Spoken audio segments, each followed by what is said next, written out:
ನಕಲಿ ದಾಖಲೆಗಳನ್ನು ಸೃಷ್ಟಿಸಿ ಬಚ್ಪೆ ಠಾಣಾಧಿಕಾರಿಯ ಗಮನಕ್ಕೆ ತಾರದೆ ಠಾಣೆಯ ಸಿಬ್ಬಂದಿಯ ಪೊಲೀಸ್ ಕ್ಲಿಯರೆನ್ಸ್ ಸರ್ಟಿಫಿಕೇಟ್ ಸಿದ್ಧಪಡಿಸಿ ಖಾಸಗಿ ಸಂಸ್ಥೆಯ ಕಾರ್ಮಿಕರಿಗೆ ನೀಡಿದ ಪ್ರಕರಣದಲ್ಲಿ ಬಂಧಿತರಾಗಿರುವ ಆರೋಪಿಗಳನ್ನು ನ್ಯಾಯಾಲಯ ಪೊಲೀಸ್ ಕಸ್ಟಡಿಗೆ ನೀಡಿದೆ.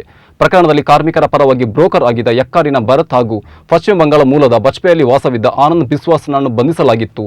ಕರ್ತವ್ಯ ಲೋಪ ಎಸಗಿದ ಬಚ್ಪೆ ಠಾಣೆಯ ಸಿಬ್ಬಂದಿ ಕೊರಚಾರ ಮಂಜುನಾಥ್ ಮತ್ತು ಆಶಾ ಫ್ಲೇವಿಯರ್ ಕುಟ್ಟಿನ ಅವರನ್ನು ಕಮಿಷನರ್ ಅಮಾನತು ಮಾಡಿದ್ದಾರೆ.